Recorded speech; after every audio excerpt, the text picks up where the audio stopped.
Manajemen ASN dan Smart ASN oleh Vidya Nurhaliza, CPNS Analis Perkara Peradilan. Manajemen ASN adalah pengelolaan ASN untuk menghasilkan pegawai ASN yang profesional, memiliki nilai dasar, etika profesi, bebas dari intervensi politik, dan bersih dari praktik KKM. Kedudukan ASN yaitu ada dua, PNS, Pegawai Negeri Sipil, dan P3K, Pegawai Pemerintah dengan Perjanjian Kerja. Fungsi dan tugas ASN. Pertama, sebagai pelaksana kebijakan publik. Kedua, sebagai pelayan publik. Dan ketiga, sebagai perekat dan pemersatu bangsa. Hak-hak PNS antara lain gaji, tunjangan, cuti, pengembangan kompetensi, jaminan pensiun dan hari tua, serta perlindungan. Hak-hak P3K antara lain gaji, tunjangan, cuti, pengembangan kompetensi, dan perlindungan. ASN memiliki kewajiban antara lain yang pertama, setia dan taat kepada Pancasila, Undang-Undang Dasar Negara Republik Indonesia tahun 1945, NKRI, dan pemerintah yang sah. Kedua, menjaga persatuan dan kesatuan bangsa. Ketiga, melaksanakan kebijakan yang dirumuskan pejabat pemerintah yang berwenang. Keempat, menaati ketentuan peraturan perundang-undangan. Kelima, melaksanakan tugas kedinasan dengan penuh pengabdian, kejujuran, kesadaran, dan tanggung jawab. Keenam, menunjukkan integritas dan keteladanan dalam sikap, perilaku, ucapan, dan tindakan kepada setiap orang, baik di dalam maupun di luar kedinasan. Ketujuh, menyimpan rahasia jabatan dan hanya dapat mengemukakan rahasia jabatan sesuai dengan ketentuan peraturan perundang-undangan. Yang terakhir, bersedia ditempatkan di seluruh wilayah Negara Kesatuan Republik Indonesia. Sistem merit. Sistem merit adalah kebijakan dan manajemen ASN yang berdasarkan pada kualifikasi, kompetensi, dan kinerja secara adil dan wajar dengan tanpa membedakan latar belakang politik, ras, warna kulit, agama, asal-usul, jenis kelamin, status pernikahan, umur, atau kondisi kecatatan. Manajemen PNS. 1. Penyusunan dan penetapan kebutuhan. 2. Pengadaan. 3. Pangkat dan jabatan. 4. Pengembangan karir pola karir. 5. Promosi. 6. Mutasi. 7. Penilaian kerja. 8. Penggajian dan tunjangan. 9. Penghargaan.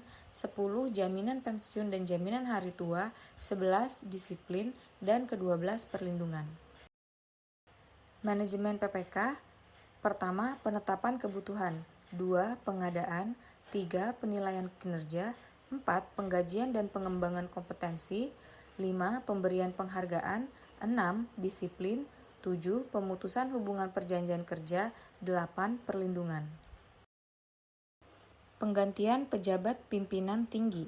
JPT hanya dapat diduduki paling lama 5 tahun. Jika telah memenuhi target kinerja tertentu, maka akan dilakukan seleksi ulang uji kompetensi. Proses pengisian jabatan pimpinan tinggi utama dan madya. Yang pertama, pembentukan panitia seleksi, lalu pengumuman jabatan yang lowong, pelaksanaan seleksi, pengusulan nama calon, penetapan calon, dan terakhir pelantikan. Organisasi. Pegawai ASN berhimpun dalam wadah korps profesi pegawai ASN Republik Indonesia. Tujuannya yaitu menjaga kode etik profesi dan standar pelayanan profesi ASN, dan mewujudkan jiwa korps ASN sebagai pemersatu bangsa.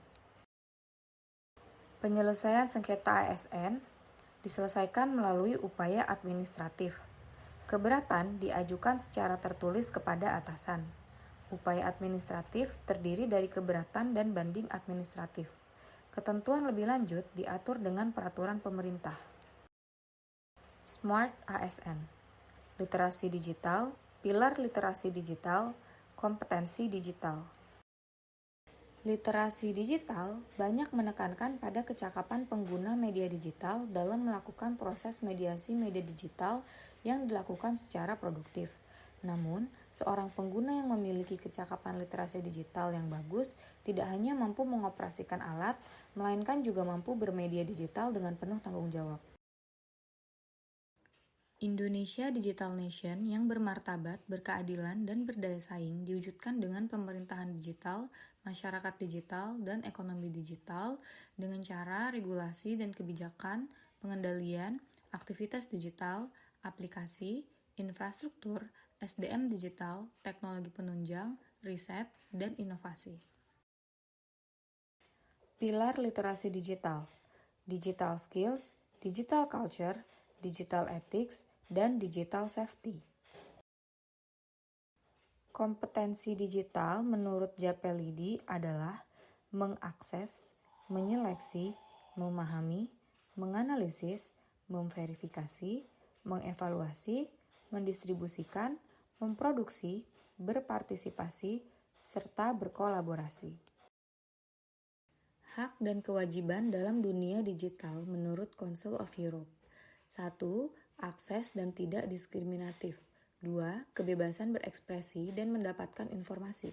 3. Kebebasan berkumpul, berkelompok, dan berpartisipasi. 4. Perlindungan privasi dan data. 5. Pendidikan dan literasi. 6. Perlindungan terhadap anak. Dan yang terakhir, hak mendapatkan pertolongan terhadap pelanggaran hak asasi.